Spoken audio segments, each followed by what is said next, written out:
What's going on? This is LibThems. This video is going to be on what we might call the modern Faustian view, with focus on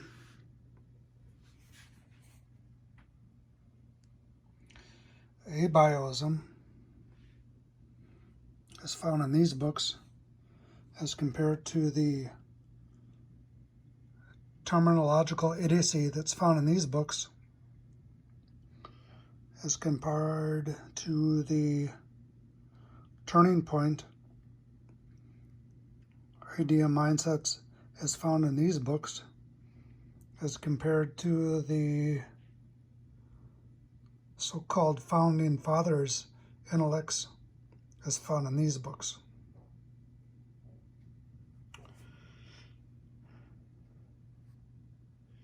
To begin with, if you are a intelligent person in the modern world, you'll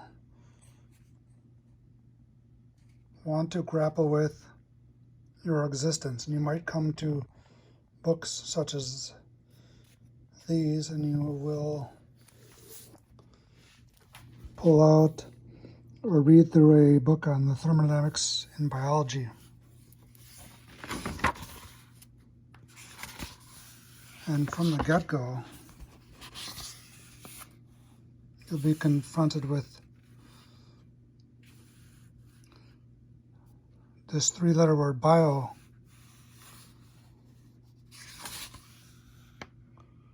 reprinted 12 times in the preface, which is a cipher for 888 divided by pi.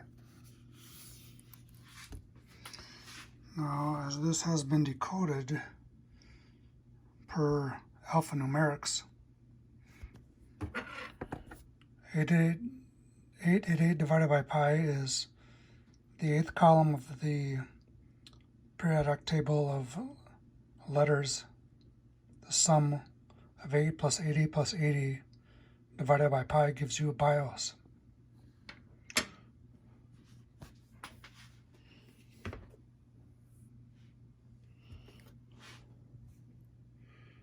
And this amounts to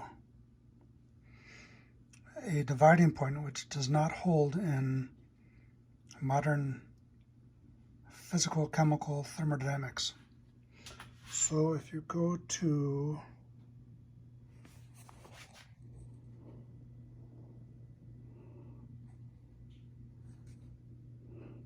the founding definition, which is 80 years before atoms were seen, Clausius, and we skip over the chapters 1 through 10, and we go to the mathematical introduction, first paragraph. Every force tends to give motion to the body. And again, this doesn't matter. This is any body in the universe. It doesn't have to be a bio body or a rock. It could be any body in the universe. Every force tends to give motion to the body on which it acts, but it may be prevented from doing so by other opposing forces so that equilibrium results and the body remains at rest. In this case, the force performs no work. But as soon as the body moves under the influence of the force, work is performed. So all of these terms are exact science-defined words. So, with respect to this body, if a force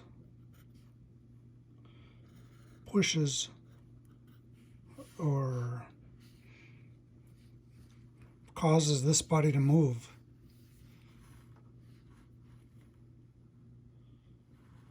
with the mass m 3-unit distance,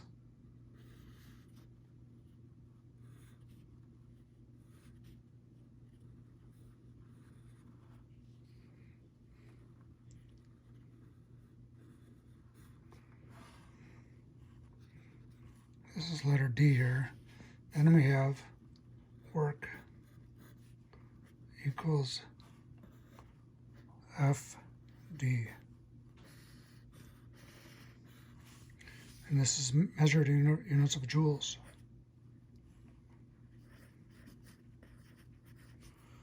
So here we have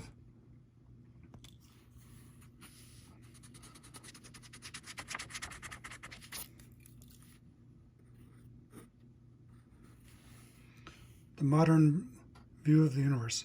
So there's no such thing as so-called biojoules or some other totally brainless garbage you read in all these books. It's joules. When a force moves a body through unit distance, work is done.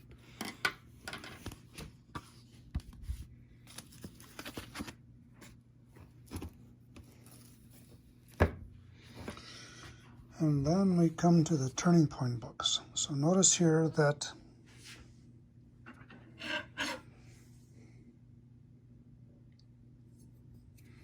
in 146 years before atoms were seen, Goethe had or put the words into the mouth of the captain that he doesn't know whether the chemicals in his laboratory are alive or dead, conjoined with the concordant discussion that humans evolved from chemicals to fish to apes through what are called the forces of the elective affinities.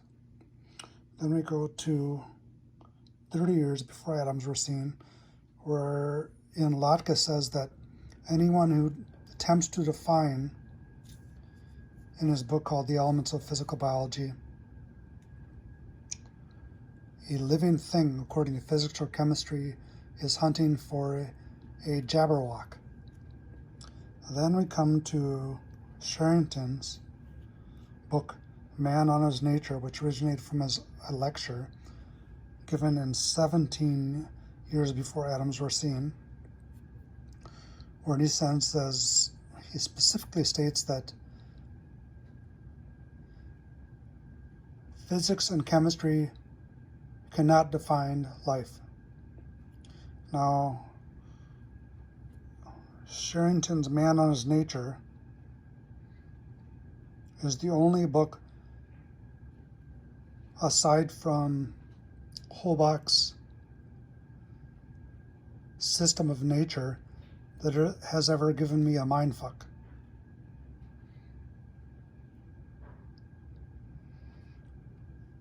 Secondly, we go to Norman Doloff's Heat, Death, and the Phoenix, which was published 20 years after atoms were seen. Note the A is before the 20, whereas here the 17 is before the A. A corresponds to the year when atoms were seen. And he gives a synthesis of chemical species formula from the elements.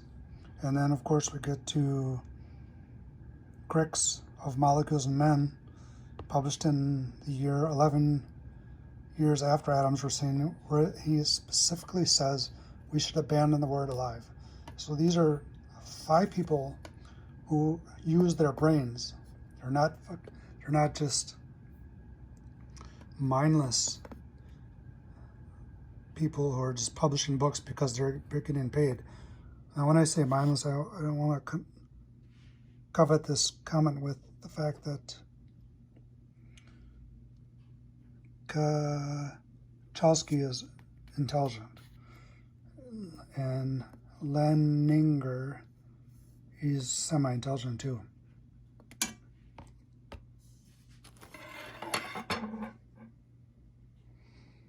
And the new view is abioism. No thing is alive.